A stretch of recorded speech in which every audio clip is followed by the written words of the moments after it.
Welcome to Nex-Tech University. Today we are super lucky to have a couple gentlemen from SonicWall with us, and we want to talk a little bit about network security, obviously a hot topic.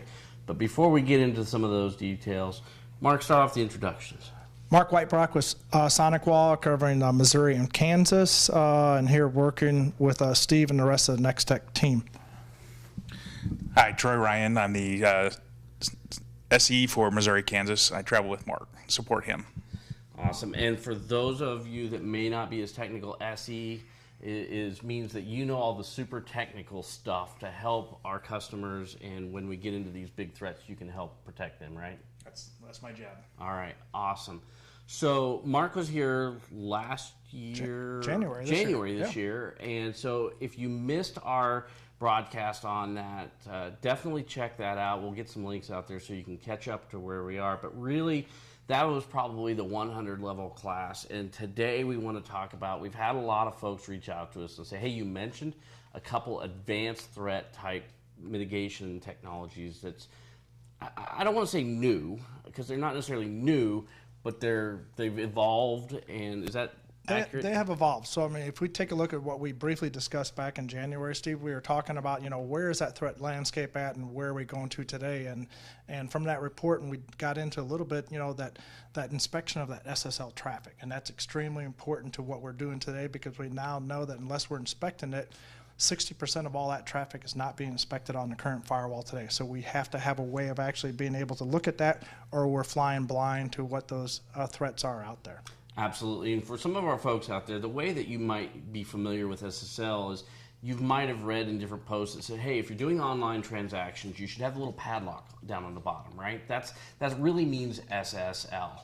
And so that means that you've got a secure encrypted common, connection between you and the website provider. If I adequately described that right? That's correct, yeah, and that's what that was used for initially, of course, was to secure those connections so that you know that it's a trusted connection.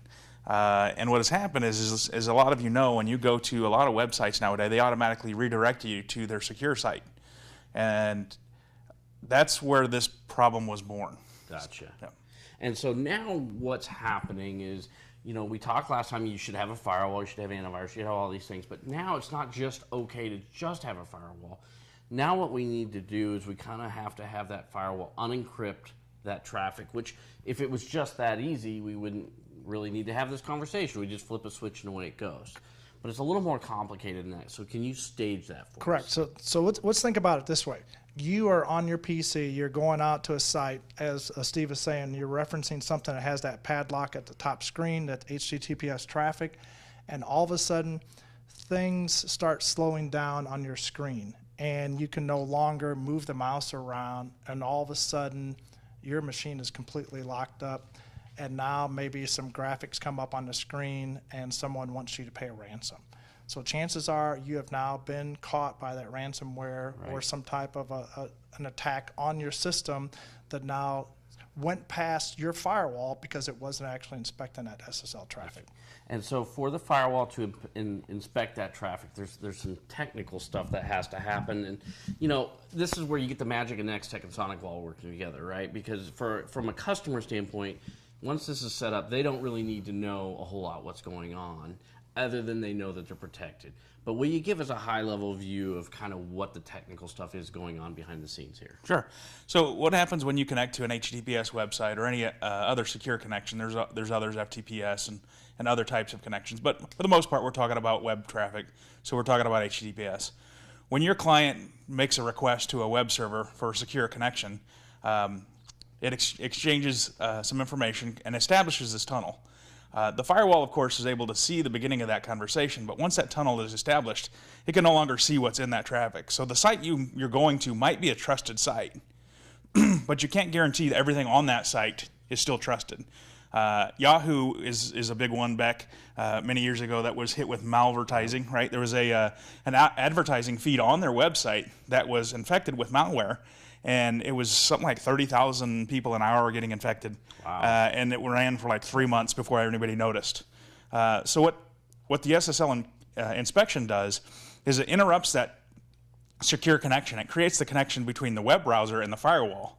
Then it can inspect that traffic. Then it turns around, the firewall makes the connection to the web server, and now it has what used to be considered a man-in-the-middle attack. It has insight into that traffic, and it can scan all that for malicious code. Now, of course, one of our customers' biggest concerns, based on kind of all that stuff that just happened, was, will this slow down my web experience? It will slow down your web experience, depending on the size of firewalls you actually have in place. And that's why we, between on the SonicWall side and also with the technicians here at Nex-Tech, we're actually sizing up the firewall and what the needs are for those concurrent session counts. Yeah, it definitely has an impact, because something has to happen on the firewall that causes all this processing to happen to look at all that traffic. Yeah, the encryption and decryption process takes a lot of horsepower. Right. And so the good news is that as long as we work together and work with our clients' needs, we want to size it to the bandwidth the customer is either paying for from their ISP, which hopefully is us, but also, maybe they've bought a bigger pipe than they don't need as much, but we want to make sure that it's not going to interfere with their processing day to day. And realistically, if this is done right, they won't even know it's happening, right? Sure. If it's done right. Now, there are check boxes which the technicians here are aware of to be able to turn that on, but currently it's just not as simple as turning it on and saying, okay, we're now going to inspect, because as we discussed back in January too, I mean, you have to have these certificates. As Troy is also mentioning, you have to have those on the specific browser sessions as well too. Right, and that's one of the things that we actually put in some of our documentation on our products, is that the technicians are going to have to work with the local machines, the PCs, if you will, and so that the certificates are shared between that firewall and that PC, so that the firewall can actually see into that traffic. And that's how it establishes a secure connection between the client and the firewall. And that certificate obviously has to be deployed to the browsers and to the other applications that require secure inspection, right? So.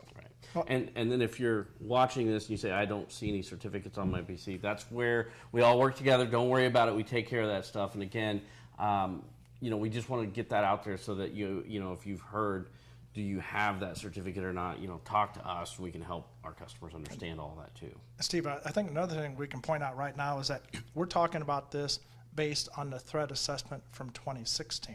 So we're now halfway into 2017. What do we think that number is going to be like for next year when the 2017 or 2018 threat report comes out? Probably going to be higher than at 62%. Now, I'm not sure if that's going to be 70%. All we know is that, if we take a look at Google and all the other sites that are out there saying that, hey, we need to have that encrypted traffic, chances are that number is greatly going to increase. So let's talk about this next threat, which is called capture, or another term might be sandboxing. Is that still an accurate term? One of the nice things about SonicWall is, when it's looking at all this traffic, whether it's encrypted or not, as long as we have it set up right, it's comparing it to a known threat list, right? Sure.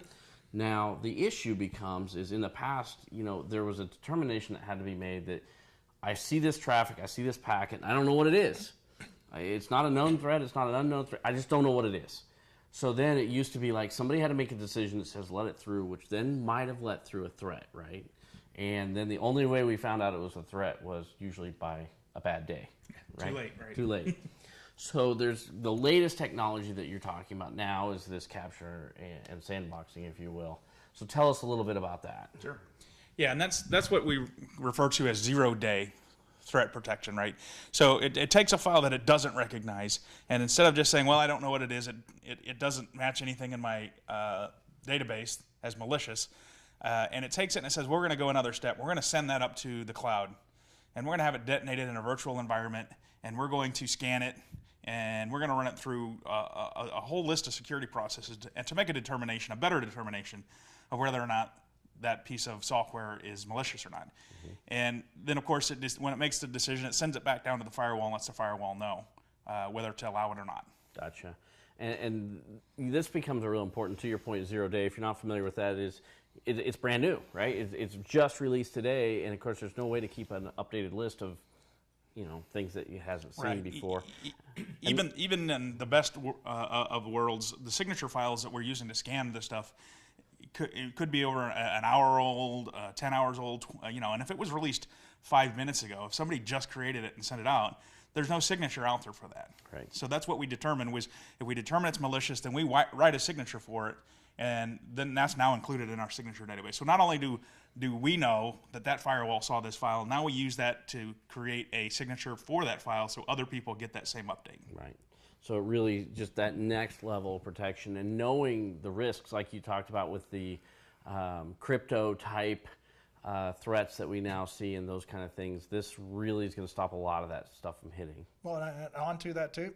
So now, if we are actually inspecting that SSL traffic, we can now run that against the zero-day threat or the capture engine. If we're not inspecting that SSL traffic, that engine is not valid, but only valid for that 40% of that traffic that's currently going on in the firewall. And that's just not good enough. I mean, it's not even close, right?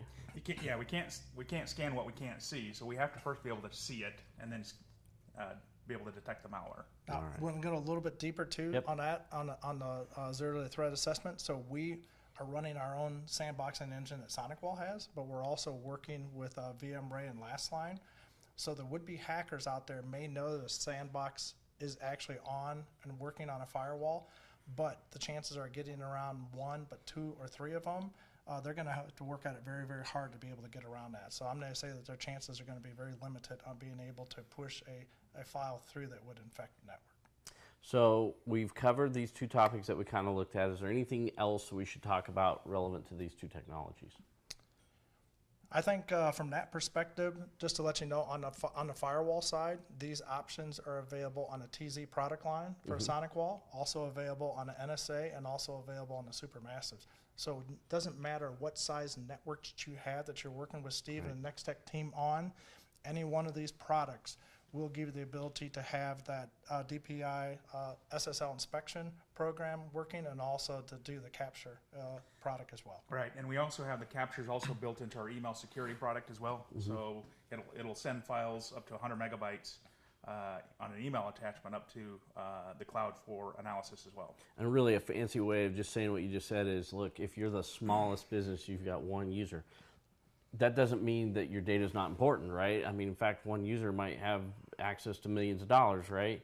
That you get the same level of protection as you might have against an enterprise level customer, and you're getting that same protection. And that's really what we're wanting to sell to every user that we have on the network, because the more bad guys that we can keep at bay, the better for everybody. And I don't know about y'all, but I don't have an extra $1 million laying around. Well, and we can also add to that too, Steve. You know, I mean, if you're connected to the internet, you need to have a layered security approach. Absolutely. You know, it's not a question of if, it's a question of when and to what degree.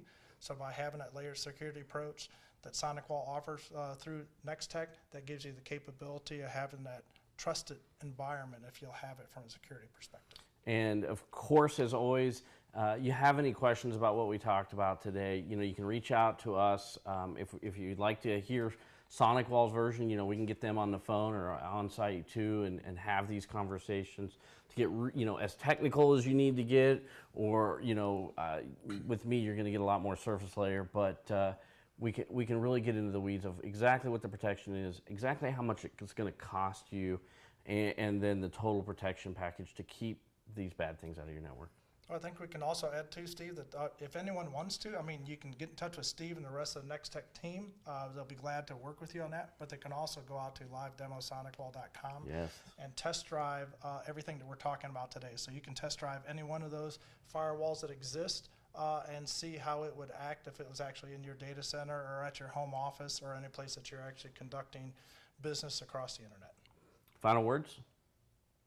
All right. I think that's good. Thanks, Steve. Awesome. Thank you all.